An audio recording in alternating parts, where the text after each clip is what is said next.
Welcome back to Never Did It. I'm Brad Garoon, and I'm here with... I forgot people can see me while I do this.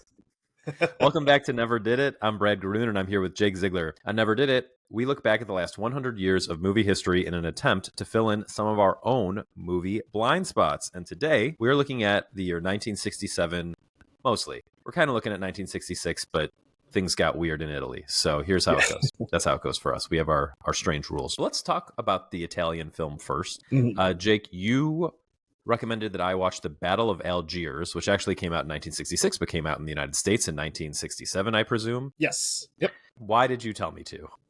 Well, it had been a long time since I'd seen it. I had watched it. I've mentioned this movie theater before, the Bay Theater in Sutton's Bay. It's another one that I had gone up and seen at the Bay Theater in Sutton's Bay, and it had probably been 20 years since I'd seen it. And I know it pops up on a lot of, I think it's named on like the Sight and Sound lists, and it pops up on a lot of these, best movies ever lists. Roger Ebert had it ranked very, very highly. I remember reading about it when I saw it then, and I know he had it as one of his greatest films lists, and it was one that I had when I was looking at 1967 for movies to recommend for you. It was one that I had marked as seen but didn't have a star rating for, which means it had been, at least since before the Letterboxd era that I had seen it. So it was, a good one for me to revisit. And just, it seemed, looking again at the plot description for it, it seemed like it would be one that would maybe be a little bit, we could tie it into some of the events of today. Like I said, it just pops up on a lot of greatest film lists, and it seemed like it'd be a good one for me to revisit and for you to check out. Yeah, well, it's definitely relevant. Certainly you can see echoes of it in not just the obvious conflicts of today, but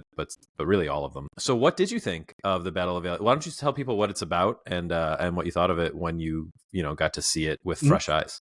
Right, it's a retelling. It like I said, it came out in the late 60s, and it's a retelling of the late 50s uprising of Algeria as they rebelled against the occupation by France, and the violence that ensued from both sides, and just the turmoil that the country underwent. And this went on for a number of years, too. I mean, the movie covers, I think it goes from 1957 to about 1962 or so. So the movie covers a number of years, and it really covers a lot of the goings on, of what happened between the rebellion, the FLN, I think it was called, and the French army. So it covers a lot of the goings on there. And it's filmed in a really kind of guerrilla sort of style. I mean, it really looks kind of like almost like newsreel documentary footage, I think. So it's filmed in a really interesting way, the way that they show the events. Even looking back on it now, it's still a little bit, it's jarring. It's more like the footage is really upsetting. Some of it, like it doesn't look as recreated as a lot of the films are. It looks more real. It was very upsetting, some of the footage that they recreated. I think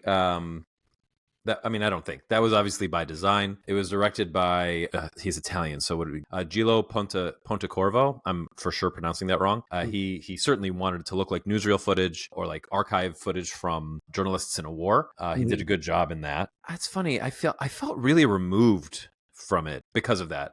Because we didn't get any interiority, any introspection from any of the Algerian rebels. What you touched on that I think the movie does really well is it doesn't shy away from what the Algerians were doing in fighting for their freedom. There's the whole one man's freedom fighter is another man's terrorist line, and I think that's true here. A lot of what we see them doing is like you mentioned, really awful. Not even really, you don't see them trying to justify their violence outside of this is what we're doing in order to gain our freedom. The French military is also doing some real terrible things. There's, I think, the through line of the morality of what the French army was doing centers a lot on their use of torture as a means of extracting information. There's a lot of movies, I'd heard, like you, well, you'd seen it, but I'd heard this movie's name mentioned a lot in relation to Zero Dark 30 and City of God, which aren't similar, but both, I think, pull a lot from the Battle of Algiers.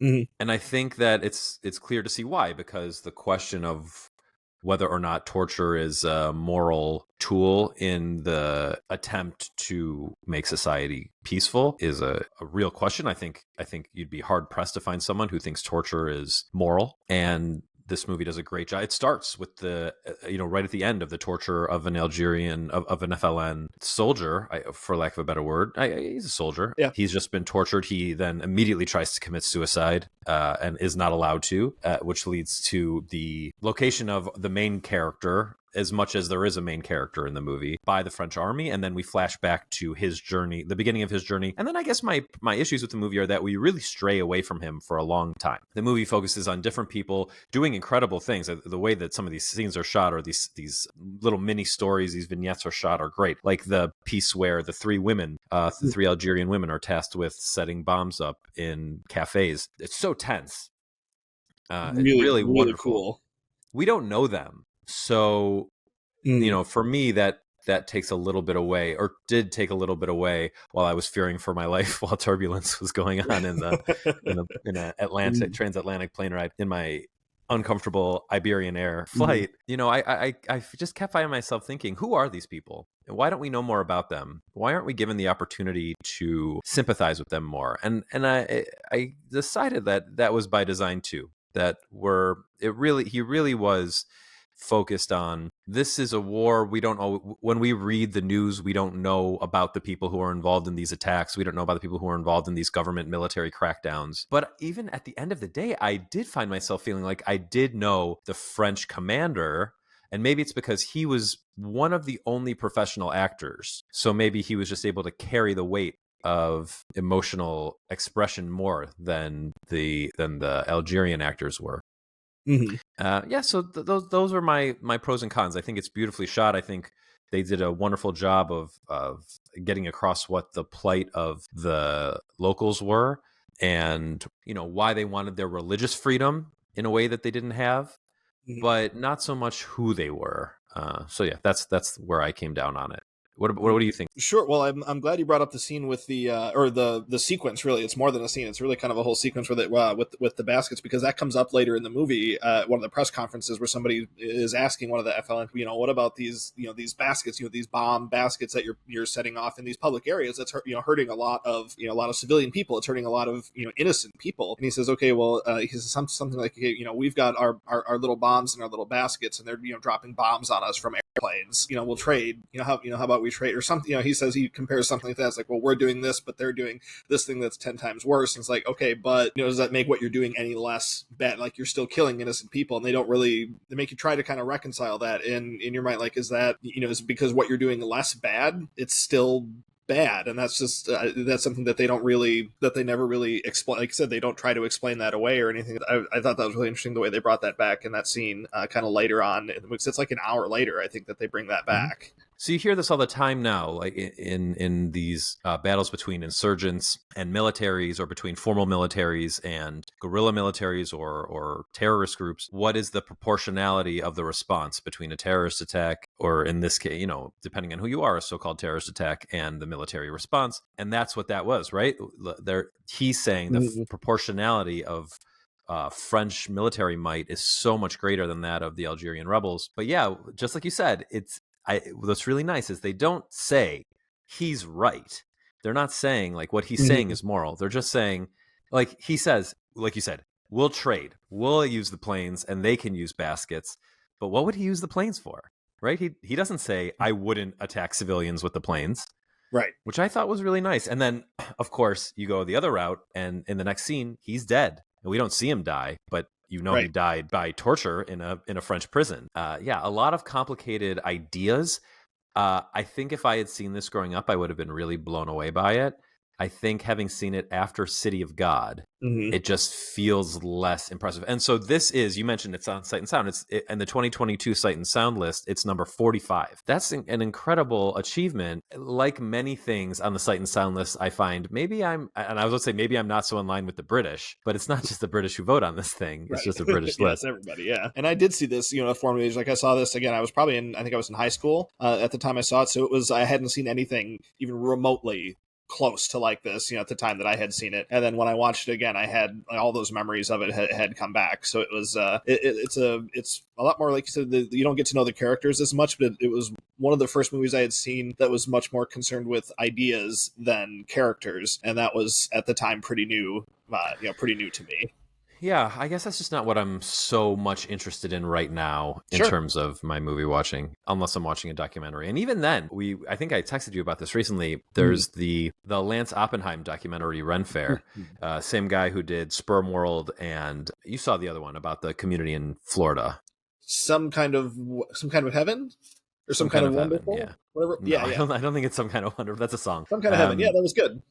Yeah, I was watching Ren Fair, and I really like the way, even though it makes the documentary feel less like you know, filmmaker removed document, it felt more like a movie, and I like that mixing of the hybridization of the genres. And there is a bit of that here, but in the other direction, taking a narrative film and making it feel more like the filmmaker's removed, and it's just a telling of the facts. And the way that you don't make moral, that the film doesn't make moral declarations is indicative of that, which is cool. But like I said, it just made me feel a little less emotionally attached to the movie. So I only gave it 3.5 stars, and I felt kind of heretical doing that on Letterboxd. It's so lauded. I was like, oh my god, am I going to get in trouble for this? Yeah. But that's how I felt. What did you give it? I have it at 4.5, and I was wavering between 4.5 and 5, and then once I realized I was wavering, I'm like, that makes it 4.5. You know, like if you're wavering between 4.5 and 5, that means it's 4.5. So I like that. I never thought about that. That's a great way to think about it. Mm-hmm. Yeah. And like I said, I don't like to spend too much time thinking about it either. It's like once you like just give it the rating and call it. Another personal little side note about this too is that I think I've talked about my history with this gentleman before, but this was when I saw this movie at the theater I saw it at. This was the first time I met Michael Moore in person because he came to the screening as well, and I did introduce myself to him at that time. I must have just had seen Bowling for Columbine, so yeah, I must have seen this for the first time in like 2002 because I know I had just seen Bowling for Columbine because I think that was the first Michael Moore movie I had seen. So and your relationship with him was perfect ever since. No complaints. Never upended my life at all. Did this get any love from the Oscars in any year? Oh, yes. Wait, you texted me while I was away. This is funny. Yes. We should tell this story. So you texted me while I was away, and you said, the Battle of Algiers has broken me. And I thought you meant the movie, and I hadn't watched it yet. I thought you meant like it was so devastating that it broke you. And then later I realized you were just talking about this technicality about the Oscars. Yep. So yeah, that's all it was. It is it's a unique Oscar history. As you mentioned before, it came out in 1966 in Italy, and that's when Italy submitted it for the best international film, and it was nominated that year. It did not win. I can't remember what won. I can look it up, but it was. I looked it up, and it was nothing I was familiar with. So it was not like a famous. Didn't lose to like a Fellini or anything. Well, that's be the same country, but regardless. So it wasn't a film I'd recognize. So it lost that year, and then it came out in the States in 1967. So you'd think that okay, then it would be eligible for Oscars in 1967. And now I don't think that's a rule anymore either. I've heard that the new rule is that if you get nominated one year, you can't get nominated another year regardless. So I think international films now, I think they purposely make sure they submit in the same year that they're submitted in international or whatever it is. But at this time, you could get nominated in the next year. So it comes out in the States in 67. I think it was September or whatever. But this article I read said the Academy declared it an April 1968 release. So it didn't come out, so it was nominated for awards in 1968, which makes no sense. I mean, they just they just declared bankruptcy on this movie being a 1968 release. They're just like, nope, came out in 68, so we're going to nominate it then. And at that time, though, did get nominated for Best Director and Original Screenplay. It was nominated for those two. It lost both of them. Lost one to Oliver was Carol Reed. Oliver was the Best Picture and Director winner that year. I can't remember who it lost the screenplay to, but yeah, so it's one of the I think there's maybe 10 or 12 movies that have received nominations in multiple years, and that's one of them. A little unusual. That's not even what declaring bankruptcy is. That's so funny, but it's like the Michael Scott version of declaring bankruptcy. Yep, there's like so funny, and I couldn't find any further information on that. It was just like it was a one sentence thing where it's just like the Academy declared it was an April 1968 release, and it was. But how do you do? Like, how can you just declare it having a different release date than it actually had? Like, I didn't. I don't know. There was no clarification on that, so I don't know how that worked at all. That's so funny. So the movies it lost to in both 1966 and 1968, it lost to a French movie called A Man and a Woman by Claude Lelouch. And then in 1968, that's for Best Foreign Film. And in 1968, it lost Best Screenplay to the producers, to Mel Brooks. Oh, right. Of course. Yeah. Which we covered on this very podcast. So please go back and listen to that episode. Yeah. We will not mention the Battle of Algiers in that episode. No. Cool. So shifting gears, I gave you Cool Hand Luke because it is one of the best movies I've ever seen. And it was crazy that you haven't seen it. You know, we don't talk about Paul Newman a ton on this podcast, but he is, one of the cool, if not best, one of the coolest people to ever be in movies. And I just needed you to have seen it. Yeah, I don't know why. I mean, again, I've mentioned this of a couple movies, but this would have been real high on my list of like surprising never did it for sure. This is why we do the podcast, is so that we can fill in the, like, this is a blind spot, right? Cool Hand Luke is a major Big blind time. spot. One of Paul Newman's probably Paul Newman's most known performance in terms of a starring role. Maybe this or like The Verdict. I mean, Butch and Sundance, I think is equally. Yeah, and The Sting, sure, but those Yeah. are two-handers. These are really like his show. I mean, granted, George Solo Kennedy, show, yeah, yeah. is amazing in this. But anyway, real quick, so this is a movie about a guy who kind of, I like these movies where it feels like people began to exist at the beginning of the movie, kind of like Joker in The Dark Knight. And we've talked about this a couple times actually, but Luke in Cool Hand Luke really feels like he just like, he got off the boat coming back from World War II and existed in this movie, knocking over parking meters and getting arrested and going to jail. And then even though what he did was a petty crime and he's not sentenced to jail for too long, he just keeps on poking the bear until the bear bites back. Along the way, he makes a lot of friends of people who would go on to become pretty famous as his cellmates. And the movie is about that, about his time in prison and then his various attempts to escape, his relationship, his really rough and weird relationship with his mom. And it's all amazing. What did you think of Cool Hand Luke? What a great movie. I'm a little upset with myself. It took me this long to watch it. I definitely had the thought that, like, well, here's the original Ricky Stenicki, because everyone just loves this guy and he can just do no wrong. I mean, he got beat up a lot in the beginning of the movie. Beat up a lot, but I mean, they definitely loved. I mean, even the guy who beat him up pretty much loved him like immediately afterwards, and then was like worshipped the ground he walked on after that for like the rest of the movie, which was great. And I forgot that was George Kennedy. Like, I knew George Kennedy had won the Oscar for this, but I totally forgot that was him. And it took me a minute to just align my brain with the fact that this was the Naked Gun guy in a serious Oscar-winning role. I need you. So in my Walter Matthau journey, I watched a lot of movies featuring George Kennedy because he is the ultimate 60s, 70s character actor. He's in everything. So it is funny that because we grew up with him as the Naked Gun guy, that's who he was. But he was a serious, like, heavy. And that's all he did for 20 years. It's crazy. Yeah, I have there's a blind spot for me. This is a great movie. I mean, there's all the great lines that I'd already heard, and eating the eggs and all these scenes. It's I mean, I thoroughly enjoyed the movie. I mean, Paul Newman. I mean, just be cooler and more handsome and look better. With sweaty with your shirt off in the sun on the chain gang. I mean, this movie has everything. It also has one of the things I love about movies from this era, which is basically like non-performances from Dennis Hopper just hanging out in the background. Yep. Amazing. And then Harry Dean Stanton too. Yeah. Just Harry Dean Stanton showing up, barely being in it. But that's what these guys, oh man, it's so cool. I wish I had like more cool things to say about it, but it's really a kind of movie. It's kind of a hang movie because there's not a ton of plot. It's really like he goes to jail, he gets in a boxing match, he gets his ass kicked, then everybody loves him, and he sticks it to the guards over and over again, mostly by eating eggs and running away. A lot of eggs, man. That was hard. That's hard to watch. It was pretty gross.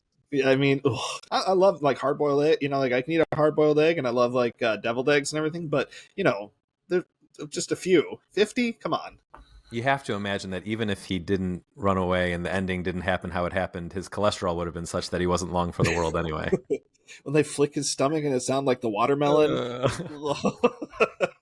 So nasty. So it's funny you call him a Ricky Stenicki type because, and for those who are just tuning in for the first time, this is our Manic Pixie Dream Girl analog is Ricky Stenicki, played by the always wonderful John Cena, or as a friend of mine called it last night while we were out, John Cena. Like, where have you been? What? A lot, I guess, in the script, he was meant to be not so much a Christ figure, but like a saintly figure. I think that's pretty apparent. Yeah. Yeah. And they really hit you over the head with that.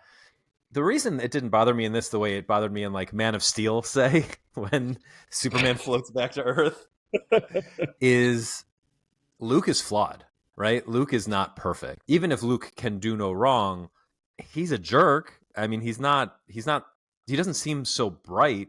He's just competent. And he's not nice. Like, he's never nice to anyone. He's just cool.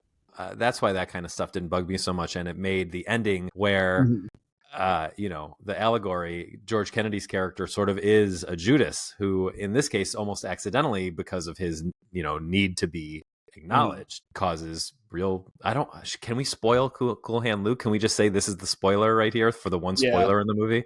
50 years old. Yeah. Yeah. So Kennedy shows up, and because he shows up during Luke's escape, he has brought with him the prison guards who just kill the crap out of Luke. Probably. I think he's still alive technically when the movie ends. Technically, but they say there's the choice. It's like, oh well, we can call the whatever, like get the emergency people here. So like, oh no, we have to bring him back to the prison. Like that's over an hour. He'll never make it. Right. And they're like, we're doing that anyway. So like, right. I think the implication is definitely that he's going to die, and they're going to let it happen. Poor guy gonna die. You have to watch this. It's an incredible film. Really a lot of fun. Am I missing anything? You mentioned George Kennedy won the Oscar for this. Was that the only Oscar this was nominated for? No, it was Newman got nominated as well. He lost to Rod Steiger for In the Heat of the Night, and then it was nominated for score and adapted screenplay. Let me see what it lost to. I have it up if you want me to look. Oh, you have it up? Yeah, if you have it up, check it up. But yeah, so it was up, so it went 1 for 4, which is pretty good. Best score, it lost to Thoroughly Modern Millie. Sure. And what was the other one it was nominated for? Adapted screenplay. So yeah, it's based on a book. Got it. For best adapted screenplay. Oh, it also to In the Heat of the Night, which kind of ran the table that year. I mean, not kind of. It absolutely ran the table that year. Yeah. Although Mike Nichols won for The Graduate, which is cool. Another great movie from this year, yeah. 1967 has some bangers.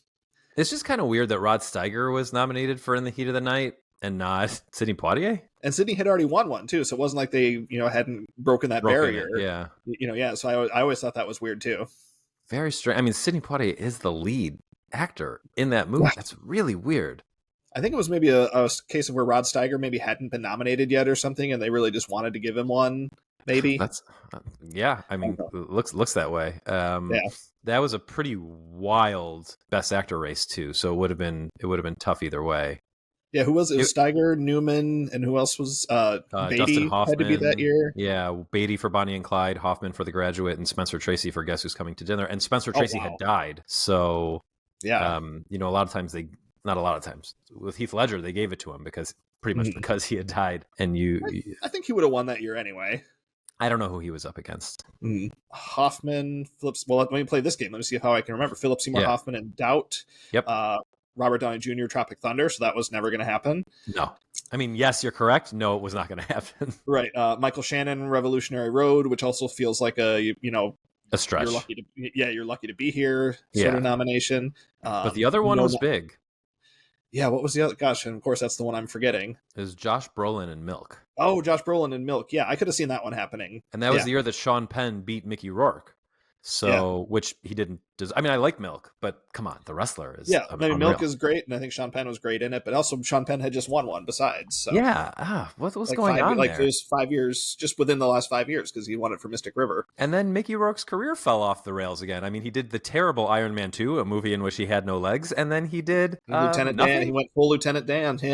Yeah, full Lieutenant Dan. So that does it for the Oscars. I have a top 5 for 1967. Same. Shall we play that game? Let's play that game. It's one of my favorite games we play. In fact, it might be my favorite game we play on this podcast. Well, then I'll let you go first. All right, cool. I have one honorable mention film. It's the Truman Capote adaptation In Cold Blood. I actually just saw this movie fairly recently, and it holds up pretty well. Robert Blake is pretty good in it, despite the fact that he murdered his wife. Well, he hadn't done that yet. That's true. He hadn't. So I guess it's okay to say that his performance is pretty good. We said his performance in Treasure of the Sierra Madre as a little Mexican boy was pretty good. So we can say that's true. It was. He's kind of integral to the plot of that movie too. He's very key. So now we get into quick question. Who directed that movie?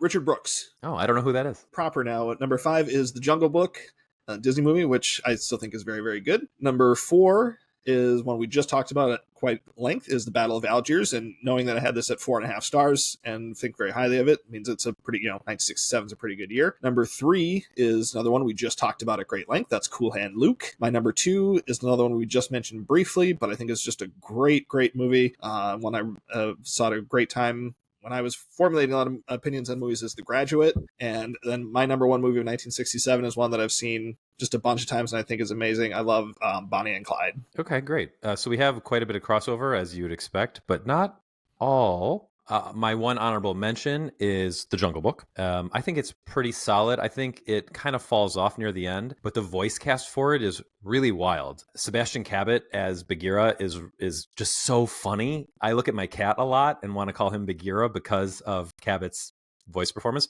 George Sanders, who has one of the coolest voices in the history of Hollywood. We talked about him because he was in not Children of the Corn. It's called Village of the Damned. Village of the Damned.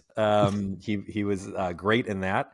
And then Sterling Holloway, who's the voice of Winnie the Pooh, was wonderful doing basically the voice of Winnie the Pooh as Kaa, the snake. And then most people really like Phil Harris's Baloo, but I don't know, that one doesn't stick with me as much, although I love that song. My number 5 proper is Bonnie and Clyde, which I saw recently and was really shocked to learn that Gene Wilder was in it.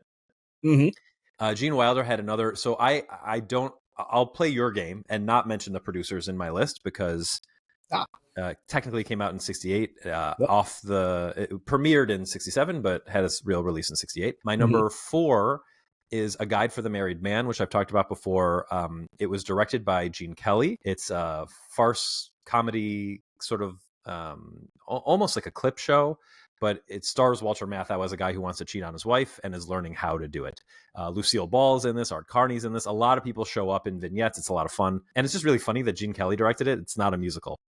Yeah, weird. My number 3 is In the Heat of the Night, the movie that ran the table on the Oscars. My number 2 is The Graduate. Just like really, man, if Dustin Hoffman's in it, I have a hard time not ranking it very highly. And you mentioned Robert Blake. A lot of people have, I mean, he didn't murder anyone, but a lot of people really hate Dustin Hoffman for the way he's treated people and things he's probably done to folks. Not a murderer, but I still love him, even though he's flawed. And then number 1 for me is Cool Hand Luke. Yeah, I mean, great year. 1967, like I said, has some absolute all-timers in it. Yeah, 66 and 68 also great, which made doing my top 5 kind of complicated because of release date stuff. But that's where everything lands for me here. So that'll do it for 67. We'll be back next week. We're getting a little more modern Millie with 2011.